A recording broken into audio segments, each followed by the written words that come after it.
One woman and at least 5 men in a hotel room in London in Canada. In the early hours of the morning, a young woman known only publicly as EM experienced something that left her with trauma that she would likely have to deal with for the rest of her life. The case went to trial, and by the time that it ended in 2025, it had consumed Canadian hockey and left people asking the most uncomfortable question a country can ask about the sport that it loves the most, which is, what exactly are we protecting? It was June 2018 when members of Canada's 2018 World Junior Championship team, the young men who had won gold for Canada earlier that year, gathered in London for a Hockey Canada Foundation gala and golf tournament celebrating their victory. They were celebrated, honored, treated like heroes. Hockey is huge in Canada. It's a big deal, so bringing home a win naturally left people of the public putting these men up on a pedestal. The 5 men at the center of what followed were Michael McLeod, Carter Hart, Alex Formanton, Dylan Dubin, and Cal Foote. Back in 2018, they were ranging from ages 19 to 20. By the time that this case actually goes to trial, they were 27, 28 years old. All were on their way to professional careers within the NHL. They win gold. Canada loves them. The entire team attends this gala, which is meant to be like an award ceremony of sorts, but essentially it was a huge party to celebrate their big win. Everyone is on cloud 9. It's mid-June. They go out. They're ready to have a fun night. While they're out, one of the team members, Michael McLeod, starts talking to a 20-year-old woman. They're hitting it off, so he says, "Hey, why don't we go back to my hotel room?" The girl, known as EM, agrees. CCTV footage captures them leaving. They go back to his hotel room. They do it because they're both into it and they want to, and then EM gets up to go to the bathroom. She is not wearing anything. When she comes out, there are now several hockey teammates walking in the room, which naturally catches EM off guard because why and how did their room now turn into the hangout room? Come to find out, Michael McLeod had texted his teammates basically offering up EM to them, saying, if you want to do anything to her or with her, come to my room. EM feels vulnerable because, again, wearing nothing, she's now in a room with 10 to 15 strangers who she does not know. Yeah, she agreed to go there with Michael McLeod in the first place, but she's now in a situation that she never expected to be in.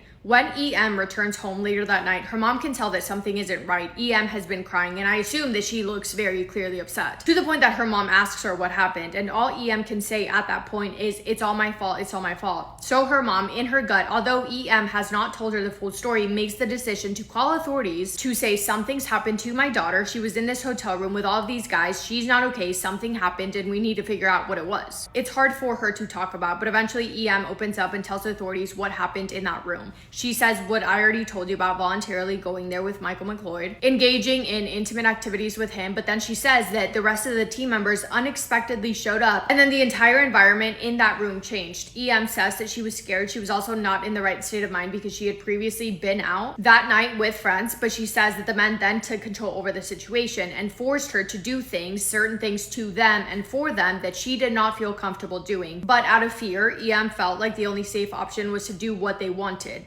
Prosecutors would later argue that the players did do what they wanted without taking the necessary steps to ensure that EM was voluntarily consenting to certain acts. Trigger warning, this is not easy to listen to. These acts included things such as spitting on her behind and essaying her in multiple ways, several of them taking turns and asking who wanted to do what next. EM also stated that the men were speaking amongst themselves, talking about golf clubs that they had in the room because they had that golf tournament the next morning, asking if they should insert them and wondering, quote, if she could take a whole one, end quote. She says that a lot of team members were in the room, but later specifically spoke about the 5 that I mentioned as the ones who actively participated in said acts and commanded her on what to do next. Also saying others were just on the bed on their phones eating food like nothing was happening. EM says that she felt scared. I feel like any person would be, and says that she's already not the kind of person that's good at standing up for herself. So when everything was happening, she was already having trouble registering what was actually happening to her. She couldn't really register, let alone say no, and then standing up and trying to leave the room. She disassociated, letting her mind go and, quote, just let my body do what it needed to do to keep me safe, end quote. She said when she did attempt to walk towards the door to leave, when she attempted to leave the room, she was, quote, directed, manipulated, and intimidated into remaining there. She also said that at times she heard the men say, quote, she's crying, don't let her leave, don't let her leave. When they were done, I guess, the men told her to leave the room because they had the golf tournament the next morning and they needed to wake up early for that. But not before she was allegedly forced into making a pair of videos, 2 videos, in which she stated that everything that happened was consensual. The videos are only seconds long, but in them you can hear a man's voice saying, everything that just happened was consensual, right? You wanted to do this, right?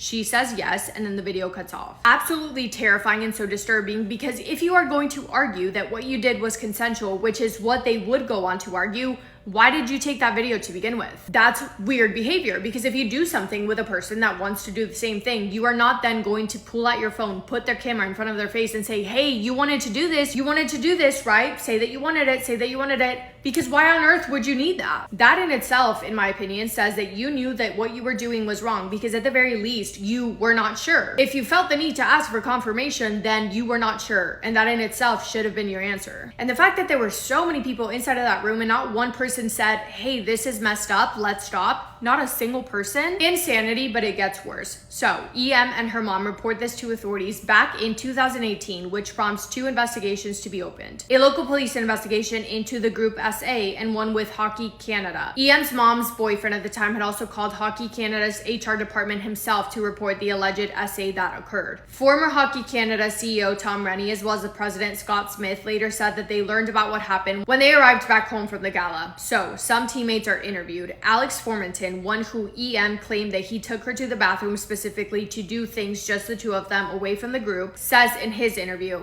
just looking at his face makes me nauseous, to be honest with you. Not the point, because what he says is worse, right? So in short, he says, oh, EM was actually the one that was begging us to do things with her. We didn't want to, and she got really embarrassed and frustrated, and I think a little bit angry, because I don't know, I think that she thought that we thought that she wasn't hot enough because we didn't want to do anything with her in front of our teammates, because that's weird and that would have made us feel uncomfortable. But she was mad that we didn't think that she was hot enough. So yeah, I mean, like, we did stuff, but she was the one who kept asking for it.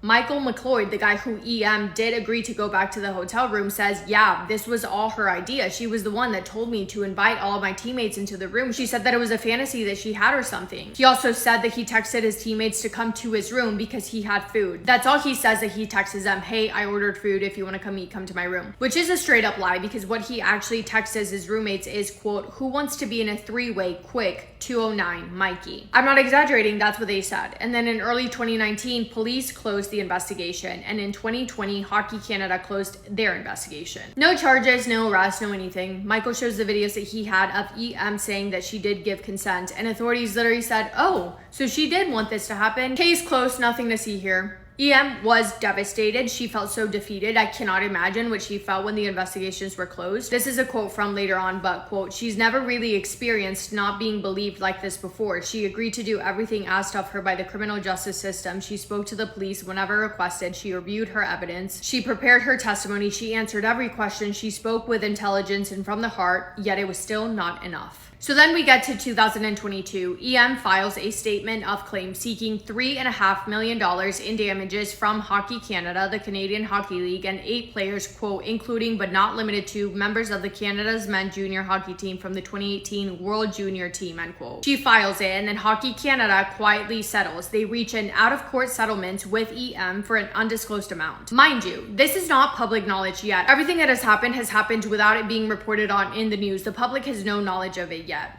That same month, former CEO Tom Rennie hears that a Canadian news outlet would be breaking the story about the SA allegations and the quiet settlement. And that's what happens. A reporter with TCN breaks the news to the public for the first time, mentioning EM's SA allegations, the lawsuit that she filed, and the settlement. Canada's former Minister of Sport has said since then that that month was the first time that she heard about all of this, right? So she's like, well, how did Hockey Canada settle? Like, where did the money come from? So she orders an audit from Hockey Canada to find out where the funds came from, because if they used money from their general fund, part of that money could be like registration fees, which are paid by minor hockey families across the country, meaning that parents whose children played in these hockey leagues across Canada could have, without knowledge, helped pay to make an SA case against the national team go away, which is messed up. So she orders this audit to make sure that no public funds were used in the settlement, and from there she announces a freeze in Hockey Canada's federal funding until the investigation is completed. Turns out public funds were used in the settlement. According to Hockey Canada, they had a national equity fund that they kept in case they had to use those funds for, quote, a broad range of expenses related to safety, wellness, and equity initiatives, end quote. Hockey Canada quickly announces from there that the fund would no longer be used to settle SA claims moving forward. While all of that mess is going on, the London police then announced that they are going to be reopening their investigation to conduct an internal review of the investigation that took place back in 2018. Hockey Canada also says that they would reopen reopen their investigation, and that in the meantime, all players from that 2018 team would have to cooperate or else they could face getting banned from future Hockey Canada activities. On June 30th, Tom Renney retires as the CEO, appoints a new CEO, but then that CEO is forced out and its entire board of directors then resigns. In July of 2023, Catherine Henderson is announced as the new Hockey Canada president and CEO. In January of 2024, news reporters report that the 5 players, the 5 that we have been talking about, are asked to turn themselves in. They are all arrested and charged with SA, not because new evidence has emerged overnight, but because since the information had been made public, there was now a lot of pressure from the public for authorities to actually do something about this. At the time of their arrest, 4 out of the 5 were active NHL players. Michael McLeod and Cal Float were with the New Jersey Devils, Dylan Dube was with the Calgary Flames, Carter Hart was with the Philadelphia Flyers, and Alex Formenton had been playing in Switzerland. All 5 of them took leaves from their team. All 5 of them lawyer up, and then all of their lawyers come out and put out statements claiming their innocence. We are nearly 6 years since the night that everything took place, by the way. It happened in 2018, now it's 2024. It shouldn't have, but it took 5.5 years after the crime took place for arrests to be made. The first trial, the first, took place April 22nd of 2025. The trial opened with a jury seated and ready to go. The prosecution goes through with their opening statements and then they break for lunch. They come back and then one of the jurors tells the judge that a defense attorney spoke to them out in public. Alex Formenton's attorney specifically. Jurors are not allowed to interact with attorneys whatsoever. So the jury comes back and the judge dismisses the jury. They are no longer going to be on this case and the trial was over before it really started.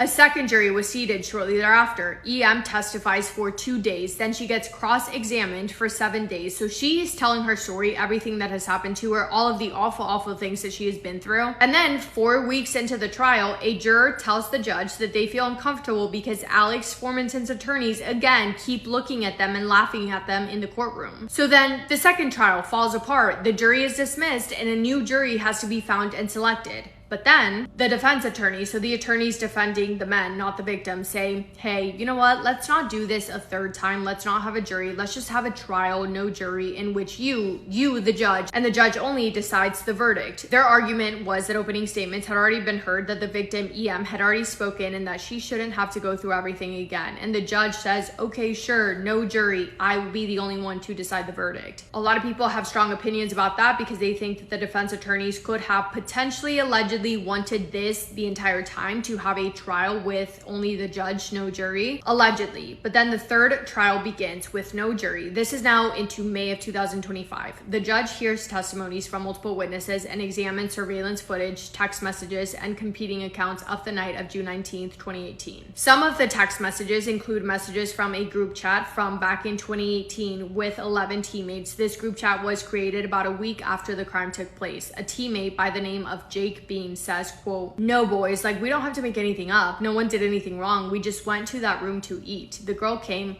Lie number 1, that's not true. She wanted to have with all of us. Lie number 2. No one did. Lie number 3. She gave a few guys and we got out of the room when things got too crazy.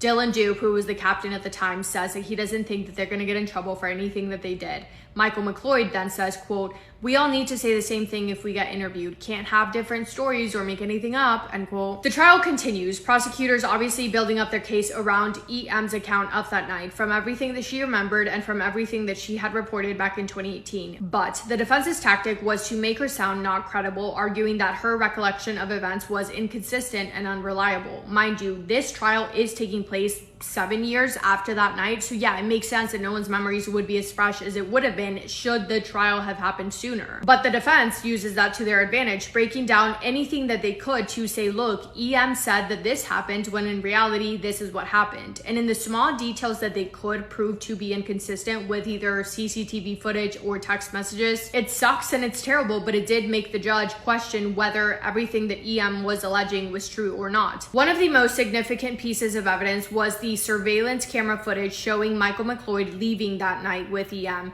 Footage that established that yes, they left together, but footage which both sides interpreted differently. The prosecution saw a man targeting a woman. The defense saw 2 people leaving together willingly. Ultimately, on July 24th of 2025, 7 years and 5 weeks after that night in the hotel room, Maria Carroccia delivered her verdict. She read the verdict for 5 hours, and at the end of it, all 5 men were acquitted on all charges. The core of her reasoning was direct about EM's evidence. Karosha said that she did not find the complainant's testimony credible or reliable. She highlighted what she described as EM's, quote, tendency to blame others for the inconsistencies in her account.